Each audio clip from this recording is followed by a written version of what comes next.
സ്വർണ്ണവില വീണ്ടും സർവകാല റെക്കോർഡുകൾ തിരുത്തി വീണ്ടും അതിശക്തമായ രീതിയിലുള്ള മുന്നേറ്റം തുടരുകയാണ്. ചരിത്രത്തിൽ ഒരിക്കലും പ്രതീക്ഷിക്കാത്ത രീതിയിലുള്ള മുന്നേറ്റത്തിലാണിപ്പോൾ വിപണനം നടക്കുന്നത്. ചരിത്രത്തിൽ ആദ്യമായി ഇന്ത്യൻ മാർക്കറ്റ് 75,000 കടന്നിരിക്കുകയാണ്. ഒരുപക്ഷെ 80,000 കടന്ന് 1,00,000 വിപണി നീങ്ങിയേക്കുമെന്നും നിരീക്ഷകർ അഭിപ്രായപ്പെടുന്നു. ഔൺസ് ഡോളറിന് കണക്ക് ഇപ്പോൾ 2,656 ഇന്ത്യൻ മാർക്കറ്റ് M6 75,000 കടന്ന് 75,110 ഉയർന്നിരിക്കുകയാണ്. ഇസ്രായേൽ ലെബനാൻ യുദ്ധ സാഹചര്യമാണ് സ്വർണ്ണ വിപണി 2 ദിവസത്തെ മുന്നേറ്റത്തിനുള്ള പ്രധാനപ്പെട്ട കാരണം. സ്വർണ്ണവില ഇന്നലെ ഒരു പവന് 160 രൂപ കൂടി 56,000 കുതിക്കുകയായിരുന്നു.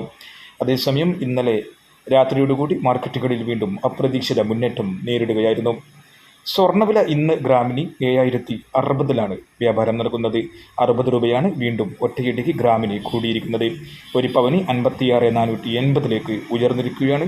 ഇന്ന് മാത്രം ഒരു പവന് 480 രൂപയുടെ കൂടുതലാണ് സംഭവിച്ചത്. ജൂലൈ മാസം 26-ാം തീയതിയായിരുന്നു സ്വർണ്ണവില ഒരു പവന് 50,400 കൂപ്പുകുത്തിയിരുന്നത്. കൃത്യം 2 മാസം കൊണ്ട് സ്വർണ്ണവില ഒരു പവന് 6,080 രൂപയുടെ വർധനവാണ് സംഭവിച്ചത്. 24K തങ്കം വിലയും ചരിത്ര മുന്നേറ്റം നേരിടുകയാണ്. ഇപ്പോൾ നിൽക്കുന്നത് ഗ്രാമിന് 7,540, തൃശ്ശൂരിൽ 30 എന്ന നിലയിലാണ്. 9 ounce ഗോൾഡ് വിൽക്കുന്നവർക്ക് ഏകദേശം ഒരു പവന് 1,400 മുതൽ 1,500 രൂപയുടെ ഇടിവ് വരെ നേരിട്ടേക്കാം. വെള്ളി വിലയിൽ ഇന്നും മാറ്റമില്ല. ഗ്രാമിന് 96-ലും 10 ഗ്രാമിന് 960-ലും തുടരുകയാണ്. സ്വർണ്ണ വിപണിയിൽ ഇനി എന്തെങ്കിലും ഇടിവ് പ്രതീക്ഷിക്കണമെങ്കിൽ ഒരുപക്ഷെ ഇസ്രായേൽ ലെബനാൻ യുദ്ധം നിർത്തുകയോ അല്ലെങ്കിൽ ചർച്ചകൾ വിജയിക്കുകയോ ചെയ്യണം. അങ്ങനെ സംഭവിക്കുകയാണെങ്കിൽ സ്വർണ്ണ വിപണിയിൽ നേരിയ ഇടിവ് നേരിട്ടേക്കാം. അതുപോലെ ഫെഡറൽ റിസർവ് പലിശ നിരക്ക് ഉയർത്തുന്നതുമായി ബന്ധപ്പെട്ട ചർച്ചകൾ പുരോഗമിക്കുകയാണ്. ഇനിയും മാറ്റിവെക്കുകയാണെങ്കിലും സ്വർണ്ണ വിപണിയിൽ നേരിയ ഇടിവ് നേരിട്ടേക്കാം.